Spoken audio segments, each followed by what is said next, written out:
ಈ ಯುವಕರ ಮನಸ್ಥಿತಿ ಎಲ್ಲ ಅದು ಹೇಗಿರುತ್ತೆ ಅಂತ ಅರ್ಥ ಮಾಡ್ಕೊಳ್ಳೋದು ಕೂಡ ಕಷ್ಟ. ಯಾಕೆ ಗೊತ್ತಾ, ಬಂಟ್ವಾಳದಲ್ಲಿ ಬೆಚ್ಚಿ ಬೀಳಿಸುವ ಘಟನೆಯೊಂದು ನಡೆದಿದೆ. ಪ್ರೀತಿಯನ್ನ ನಿರಾಕರಿಸಿದ್ಲು ಯುವತಿ ಅಂತ ಕೊಚ್ಚಿ ಕೊಂದಿದ್ದಾನೆ ಆರೋಪಿ. ಬಂಟ್ವಾಳ ಬಸ್ ನಿಲ್ದಾಣದಲ್ಲಿ ನಡೆದಿರುವ ಬೆಚ್ಚಿ ಬೀಳಿಸುವ ಘಟನೆ. ಯುವತಿ ಲಾವಣ್ಯಗೆ ಮಚ್ಚಿನಿಂದ ಕೊಚ್ಚಿ ಹತ್ಯೆಗೈದಿದ್ದಾನೆ ಆರೋಪಿ ಚೇತನ್. ದಕ್ಷಿಣ ಕನ್ನಡ ಜಿಲ್ಲೆ ಬಂಟ್ವಾಳದಲ್ಲಿ ನಡೆದಿರುವ ಡೆಡ್ಲಿ ಅಟ್ಯಾಕ್ ಇದು. ಭೀಕರವಾಗಿ ದಾಳಿ ಮಾಡಿ ಎಸ್ಕೇಪ್ ಆಗಿದ್ದಾನೆ ಆರೋಪಿ ಚೇತನ್.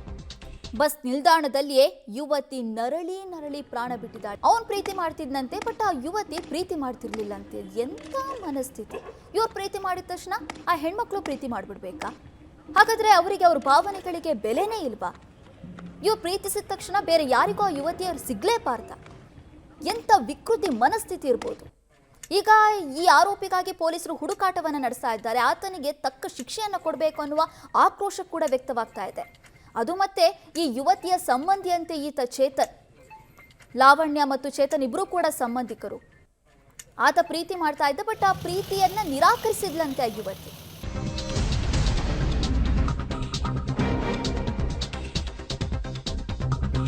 ಲಾವಣ್ಯ ಅವರ ದೂರದ ಸಂಬಂಧಿಯಾಗಿದ್ದ ಅನ್ನೋದು ಗೊತ್ತಾಗ್ತಾ ಇದೆ ಆರೋಪಿ ಚೇತನ್. ಪ್ರೀತಿಸುವಂತೆ ಯುವತಿ ಲಾವಣ್ಯವನ್ನ ಒತ್ತಾಯಿಸ್ತಾ ಇದ್ನಂತೆ. ಬಿಸಿ ರೋಡ್ ಬಸ್ ನಿಲ್ದಾಣದಲ್ಲಿ ಯುವತಿಯನ್ನ ಹಿಂಬಾಲಿಸಿದ್ದ. ಬಸ್ನಿಂದ ಕೆಳಗೆ ಇಳಿತಾ ಇದ್ದಂತೆ ಮಚ್ಚಿನಿಂದ ಹಲ್ಲೆ ಮಾಡಿ ಎಸ್ಕೇಪ್ ಆಗಿದ್ದಾನೆ. ಸ್ಥಳಕ್ಕೆ ಈಗ ಬಂಟ್ವಾಳ ಪೊಲೀಸರು ಭೇಟಿ ನೀಡಿ ಪರಿಶೀಲನೆ ನಡೆಸುವ ಕಾರ್ಯ ಮಾಡ್ತಿದ್ದಾರೆ. ಪರಾರಿಯಾಗಿರುವಂತ ಆರೋಪಿ ಪತ್ತೆಗೆ 2 ವಿಶೇಷ ತಂಡಗಳ ರಚನೆ ಮಾಡಲಾಗಿದೆ. ನಿಜವಾಗ್ಲೂ ಸರಿಯಾದ ಶಿಕ್ಷೆಯೇ ಆಗಬೇಕು ಇಂಥವರಿಗೆಲ್ಲ. ನೆಕ್ಸ್ಟ್ ಯಾರಾದ್ರೂ ಈ ತಪ್ಪನ್ನ ಮಾಡಬೇಕಾದ್ರೆ ಈ ಶಿಕ್ಷೆ ಅವರಿಗೆ ನೆನಪಾಗಬೇಕು. ಯಾಕಂದ್ರೆ ಇನ್ನೊಬ್ರು ಮನೆ ಹೆಣ್ಮಕ್ಳ ಬಗ್ಗೆ ಈ ರೀತಿ ವಿಕೃತಿ ಮೆರಿತಾರಲ್ವಾ? ಇವರೇನೋ ಪ್ರೀತಿ ಮಾಡ್ತಾರಂತ ಆ ಯುವತಿಯರು ಪ್ರೀತಿ ಮಾಡಲೇಬೇಕನ್ನೋ ರೂಲ್ಸ್ ಏನಾದರೂ ಇದೆಯಾ? ಎಂಥ ಮನಸ್ಥಿತಿ ಇರ್ಬೋದು? ಬಂಟ್ವಾಲ್ ಟೌನ್ ಪೊಲೀಸ್ ಸ್ಟೇಷನ್ ವ್ಯಾಪ್ತಿನಲ್ಲಿ ಇರುವ ಬಂಟ್ವಾಲ್ KSRTC ಬಸ್ ಸ್ಟ್ಯಾಂಡ್ನಲ್ಲಿ ಒಂದು ಹುಡುಗಿ, ಒಂದು 25 ವರ್ಷದ ಒಳಗೆ ಇರುವ ಒಂದು ಹುಡುಗಿ ಯಾರೋ ಬಸ್ಸಿಗೋಸ್ಕರ ಕಾಯ್ತಿರುವಾಗ ಯಾರೋ ಒಬ್ಬ ಹುಡುಗ ಬಂದು ಅವ್ರಿಗೆ ಚಾಕುವಿಂದ ಹಲ್ಲೆ ಮಾಡಿ ಹೋಗಿರ್ತಾನೆ ಎಂದು ಮಾಹಿತಿ ಬಂದಿದೆ. ತಕ್ಷಣ ಇಲ್ಲಿ ಇದ್ದವರು ಅವರು ಗೌರ್ಮೆಂಟ್ ಹಾಸ್ಪಿಟ್ಲಿಗೆ ಅವರನ್ನು ಅಡ್ಮಿಟ್ ಮಾಡಿದ್ದಾರೆ. ಹೀಗೆ ಯಾರು ಹುಡುಗಿ ಮತ್ತು ಅದು ಆರೋಪಿ ಯಾರೆಂದು ಬೇಗ ವೆರಿಫೈ ಮಾಡಲಿಕ್ಕೆ ವಿಶೇಷ ತಂಡಗಳನ್ನು ನೇಮಿಸಿ ಈಗ ಬೇಗ ಪ್ರಕ್ರಿಯೆಯನ್ನು ಮಾಡಲಾಗಿದೆ. ಈ ಬಗ್ಗೆ ಮತ್ತಷ್ಟು ಡೀಟೇಲ್ಸ್ ಅನ್ನು ಕೊಡ್ತಾರೆ ನಮ್ಮ ರಿಪೋರ್ಟರ್ ಸುಕ್ಪಾಲ್. ನಮ್ಮ ಜೊತೆ ಸಂಪರ್ಕದಲ್ಲಿದ್ದಾರೆ. ಸುಕ್ಪಾಲ್, ಘಟನೆ ಆಗಿರುವ ದೃಶ್ಯಗಳನ್ನಂತೂ ನಾವು ನೋಡ್ತಾ ಇದ್ದೀವಿ. ನಿಜಕ್ಕೂ ಕೂಡ ಎಂಥವರನ್ನಾದರೂ ಬೆಚ್ಚಿ ಬೀಳಿಸುತ್ತೆ ಈ ಘಟನೆ.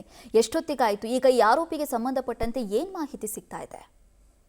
ಲಾವಣ್ಯ, ಇವತ್ತು ಸಂಜೆ ಬಿಸಿ ರೋಡ್ನ KSRTC ಬಸ್ ನಿಲ್ದಾಣದಲ್ಲಿ ಒಂದು ಘಟನೆ ಆಗಿರುವಂತದ್ದು. ಆರೋಪಿ ಏಕಾಏಕಿ ಆಕೆಯನ್ನ ಬಸ್ನಿಂದ ಕೆಳಗಿಳಿಸಿದ್ದಾನೆ.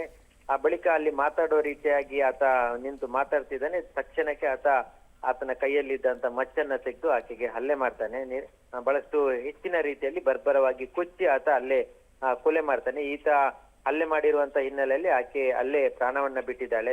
ಅಲ್ಲಿದ್ದಂತವ್ರು 100 ಜನರಿದ್ರು. ಹಾಡು ಹಗ್ಲಲ್ಲೇ ನಡೆದಿರುವಂತದ್ದು. ಸುಮಾರು ಒಂದು ಸಂಜೆ 6 ಗಂಟೆ ಸುಮಾರಿಗೆ ನಡೆದಿರುವಂತದ್ದು. ಆಕೆ ಸ್ಥಳೀಯವಾಗಿ ಒಂದು ಕ್ಲಿನಿಕ್ ಅಲ್ಲಿ ಕೆಲಸ ಮಾಡ್ತಿದ್ದಂತ ಯುವತಿ. ಆಕೆ ತನ್ನ ಮನೆಗೆ ಹೋಗ್ಲಿಕ್ಕಾಗಿ KSRTC ಬಸ್ ಸ್ಟ್ಯಾಂಡ್ಗೆ ಬಂದಿದ್ಲು. ಬಸ್ಸಲ್ಲೂ ಕೂತಿದ್ಲು. ಅಲ್ಲಿಂದ ಕೆಳಗಿಳಿಸಿದ ಈ ವ್ಯಕ್ತಿ ಆರೋಪಿ ಯಾರಿದ್ದಾನೆ, ಆತ ದೂರದ ಸಂಬಂಧಿ ಚೇತನ್ ಅನ್ನುವಂತ ಒಂದು 22 ವರ್ಷದ ಯುವಕ. ಆತ ಈಕೆಯನ್ನ ಕೆಳಗೆ ಇಳಿಸಿ ಈ ರೀತಿಯಾಗಿ ಹಲ್ಲೆ ಮಾಡಿದ್ದಾನೆ. ಅಲ್ಲಿಂದ ಆತ ತಪ್ಪಿಸ್ಕೊಂಡು ಹೋಗುವಂತದ್ದು ಅಲ್ಲಿನ ಸ್ಥಳೀಯರು ಮೊಬೈಲ್ ಅಲ್ಲಿ ಚಿತ್ರೀಕರಣ ಮಾಡಿದ್ದಾರೆ. ಆತ ಹಲ್ಲೆ ಮಾಡುವುದನ್ನು ಚಿತ್ರೀಕರಣ ಮಾಡಿದ್ದಾರೆ. ಆತ ಅಲ್ಲಿಂದ ನೇರವಾಗಿ ಕಾರಲ್ಲಿ ಅಲ್ಲಿಂದ ಪರಾರಿಯಾಗಿದ್ದಾನೆ ಅನ್ನುವಂಥದ್ದು ಈಗ ಇರುವಂತ ಮಾಹಿತಿ.